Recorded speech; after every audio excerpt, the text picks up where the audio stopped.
Odia education centre आज class रे आपण समस्त को स्वागत। आज क्लास रे षष्ठ श्रेणी विज्ञान पंचम अध्याय वस्तुर प्रकार भेद संपर्क में आलोचना करिबा। तो पिला माने वस्तु कहिले कौन बुझ, वस्तु कौन बा आमे आम चतुर्पार्श्व जहाँ सब देखुचे गोटे गोटे वस्तु ताहा प्रायतः तुम मैंने जानी सारिच। तो वर्तमान से वस्तु को कौ दृष्टि कौ भाग भाग कराई तत्संपर्क में जानिबा। जदि वीडियोटी आपन को भल लागिबो निश्चित भाव में संपूर्ण भाव में देखिए और लाइक करने को मध्य भूलिबे नाही। तत्सहित निजर प्रत्येक सांगसाथी को मध्य शेयर करदेवे। तो आम चतुर्पार्श्व जहाँ सब देखुचे पिला माने आखिरे से सब गोटे गोटे वस्तु नहीं कि। तो केमिति वस्तु को भाग कराई देख देख विभिन्न वस्तु मध्य थिबा सादृश्य पदार्थ देख केतेक वस्तु रही काठ तैयारी, तापर काच तैयारी भी रोची, माटी तैयारी भी रोची, प्लास्टिक तैयारी भी रोची नहीं कि जमती कि पानिया देची, धातु तैयारी लुहा कंटा। तो एगुड़ा कौन गोटे गोटे वस्तु पिला माने हाँ ना नहीं। आ गोटे क्वेश्चन तुम जे पदार्थ रु वस्तु तैयारी होची ना वस्तु रु पदार्थ तैयारी होची, कमेंट बॉक्स रे यार उत्तर जणाइबे। ठीक अछि, एटा आपन को गोटे प्रश्न। तुम सब जहाँ सब देखुच पिला माने सेगुड़ा कौन गोटे गोटे वस्तु देख ये खूब सुंदर भाव में देजी चाउल, गहम, मांडिया डाली, पनीपरिया, माछ, मांस इत्यादि को खाद्य रूपे व्यवहार करता। सेमती कपा, रेशम, पशम, नाइलन आदि तैयारी सूता आम व्यवहार करी वस्त्र प्रस्तुत करता। सेमती इटा, बाली, गोड़ी, सीमेंट, नड़ा, टाइल इत्यादि व्यवहार करी आम घर तैयारी करूँ। एक सत जे खाइबा वस्तु घर तैयारी हो पारिबो नाही, खाइबा जिनस घर तैयारी हेबो नाही। तो घर तैयारी पय व्यवहृत होता वस्तु को खाद्य रूप व्यवहार करबा कि नाही। तो सबू अलगा अलगा रही पिला माने वस्तु गुड़िक मध्य केतेक पार्थक्य भी रही आउ सादृश्य भी रही। जोटा घर तैयारी पय जो जिनस का व्यवहार होची ताको आमे खाइदेबा कि पिला माने खाइबानी ना। तो सबू वस्तु सबू काम रे लागे नाही, काहेकि ना सबू वस्तुर गुण होची समान नुहे।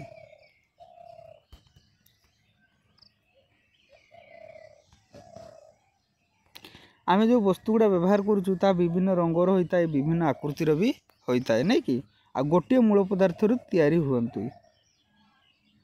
हुए तो तुम गोटे मूल पदार्थ जमती तुम माटी तैयारी है सुरई आ तुम तैयारी है माटी हांडी, आकार समान कि पिला माने, रंग हुए तो समान होता ही पारे, तार व्यवहार समान कि पिला माने नाई ना। तो सही सब जिनसटा सी कही है। तापर देखो वस्तुर श्रेणी विभाग देख दुई भाग रे जो वस्तुटा प्राकृतिक प्रक्रिया सृष्टि होती आपे आपे होती ताको प्राकृतिक वस्तु कह जाए, आ जोटा मनुष्य तैयारी करछि ताको कृत्रिम वस्तु कह जाए। एटा हूँ गोटे वस्तुर श्रेणी विभाग। आउ कौन कौन रही देखा चलो। एटा तो जानिच प्राकृतिक काठ, चौकी, टेबुल एगुड़ा हूँ किए कृत्रिम करुच्ची, पत्थर मूर्ति किए कर कृत्रिम, लुहा लुहा कंटा बुझीपार ना नहीं पिला माने। तापर वस्तुर दुईटा गुण आउ गोटे रही जीव निर्जीव। जो वस्तु जीवन अच्छी जीव गछटा, आ जार जीवन ना निर्जीव वस्तु जापार। गोटे है प्राकृतिक कृत्रिम आ जीव निर्जीव। तापर वस्तु बोली क्या जाना ना तार दुईटा क्वालिटी थी, दुईटा मौलिक गुण ताहा किसी स्थान अधिकार करे, जोठी तुम रखिदेव किसी जगह से अधिकार कर तार वस्तुत्व थाए। तार वस्तुर दुईटा गुण रही जे किसी स्थान अधिकार करे आ तार वस्तुत्व थाए। आउ केतके भी रंग रही जमती कि तुम तार रंग वर्ण कथा कही, तापर मसृणता आ रुक्षता कही, माने वस्तुटा को धरीदेव खदड़िया लगुच ना प्लेन अच्छी, तार उज्ज्वलता अच्छी, स्वच्छता अच्छी, द्रवणीयता यही सब तार केतेक गुण रही थाए। तो मेन गुण हूँ जदि किसी स्थान अधिकार करुच्ची आ वस्तुत्व अच्छी ताले तुम जान सेटा गोटे वस्तु बोली।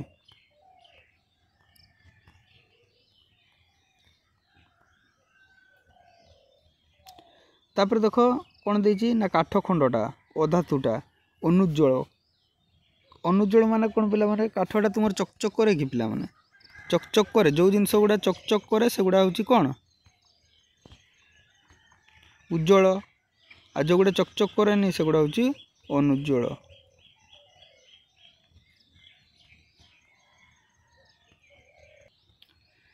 जेतु पिला माने आमे पछड़ू रिविजन करके आछे ना एगुडा आमे पढ़ी दीजे स्वच्छ वस्तु कौन आलोकर पढ़ीचे ना ना जो वस्तु मध्य आलोकटा जाई पारे जेमती तुमर आमर चश्मा तापर तुमर ए जो काच नहीं कि जोड़ा देखि आलोक पास करि पारे ताकू स्वच्छ वस्तु कह जाए। अस्वच्छ वस्तु कौन ना जहाँ मध्य दे तुमर आलोकटा पास करि पारे नाही।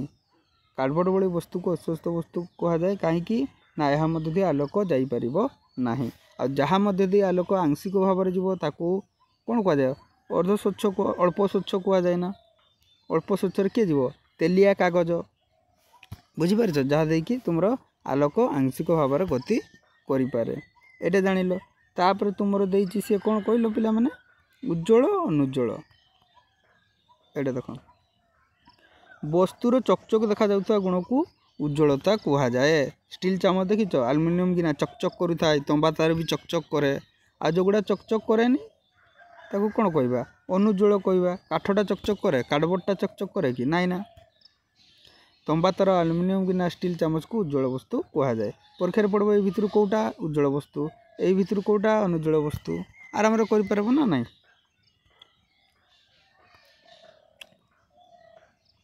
ये किसी वस्तुकार नाम लिखिदेव से भितर कौटा उज्ज्वल नुहे लिख पिला माने।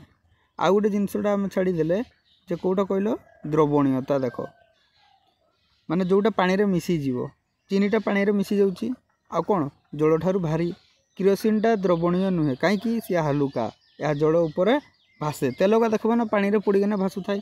तापर काच बाटी द्रवणीय नुहे यह जल तल भाग चली जमीज ओजनिया होता है। यहाँ सफा बाली ये भी पानी रे मिसबनी ओजनिया कुटा नड़ा ये भाषब हालुका अच्छी ये भी तुम पानी रे मिसब ना।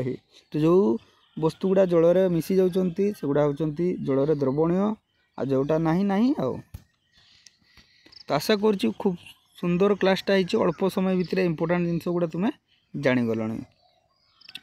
देख वस्तु उपर आलोक पकाई सेगुड़ स्वच्छ अस्वच्छ अल्प स्वच्छ श्रेणी विभाग करा जायछि।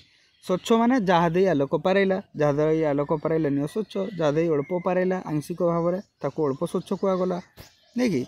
आ वस्तुर दुटा मौलिक गुण कौन ना सी स्थान अधिकार करे तार वस्तुत्व रही है नहीं कि।